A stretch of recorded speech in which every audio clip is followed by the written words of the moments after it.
शक्ति फार्म के प्रहलाद पलसिया गांव का मौन संघर्ष आज जलती हुई सच्चाई बन चुका है।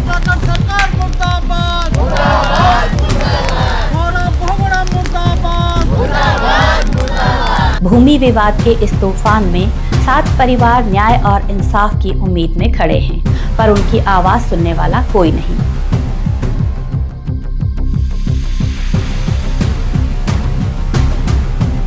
हालात और तनावपूर्ण तब हो गए जब बिना पूरी प्रक्रिया और समय दिए प्रशासन अचानक घर तोड़ने आ धमका।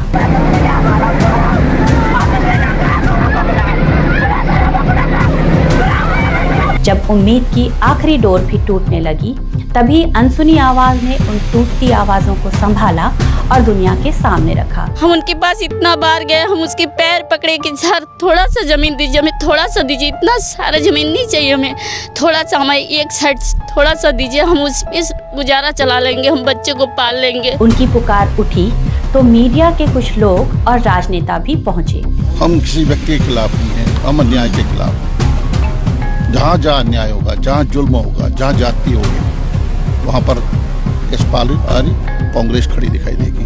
डर की दीवारों में ये परिवार आज भी कैद हैं। आंखों में खौफ है, दिल में गुस्सा है और मन में एक ही सवाल, हमारे साथ न्याय कब? उम्मीद तो सरकार ने दिया ही नहीं, सारा उम्मीद तोड़ दिया।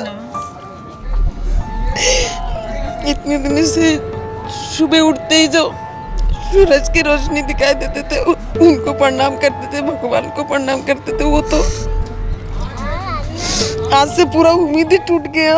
आज प्रहलाद पलसिया की जमीन पर सिर्फ विवाद नहीं, सत्ता और सच के बीच का जंग खड़ी है। सबकी नजरें इस बात पर ठहरी हैं, क्या प्रशासन इंसाफ देगा या फिर चुप्पी की दीवारों में दफन किया जाएगा सच।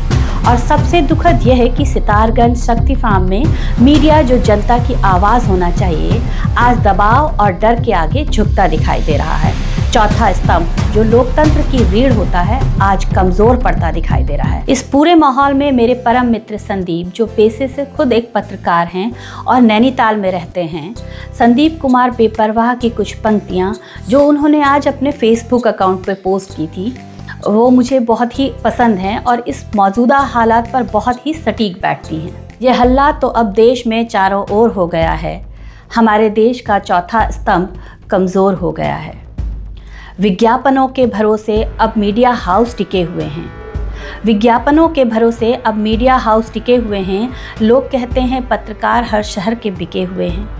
खबरों में अब कोई दम नहीं दिख रहा है, हाथ में भी इनके कलम नहीं दिख रहा है। देश में हर छोटा बड़ा नेता चोर हो गया है। देश में हर छोटा बड़ा नेता चोर हो गया है। हमारे देश का चौथा स्तंभ कमज़ोर हो गया है। नेताओं से उनकी पसंद के सवाल कर रहे हैं, बिगड़े ना उनकी बात यह भी ख्याल कर रहे हैं। नेताओं अधिकारियों की कमी लिख नहीं पा रहे। नेताओं अधिकारियों की कमी लिख नहीं पा रहे या फिर कमज़ोर हैं जो उनके आगे टिक नहीं पा रहे। घोटालों का अंधेरा हर तरफ घनघोर हो गया। हमारे देश का चौथा स्तंभ कमज़ोर हो गया। जिसको लोग पढ़ सकें ऐसी खबर लिखे कौन रहा? जिसको लोग पढ़ सकें ऐसी खबर लिख कौन रहा है? कैमरा भी अब इनका हर वक्त मौन दिख रहा है। लोग खबरों से ज़्यादा सोशल मीडिया पर एतबार कर रहे हैं। समझ ना आए ये कैसी पत्रकारिता का पत्रकार कर रहे हैं। समझ ना आए यह कैसी पत्रकारिता पत्रकार कर रहे हैं। न्यूज़ चैनलों की बकबक से हर कोई बोर हो रहा है। हमारे देश का चौथा स्तंभ कमज़ोर हो रहा है। अगर आपको ये कविता पसंद आई हो तो आप अनसुनी आवाज़ के फेसबुक पेज को फॉलो कीजिए। यूट्यूब पर आप हमें सब्सक्राइब कीजिए। बहुत बहुत शुक्रिया, धन्यवाद, नमस्कार।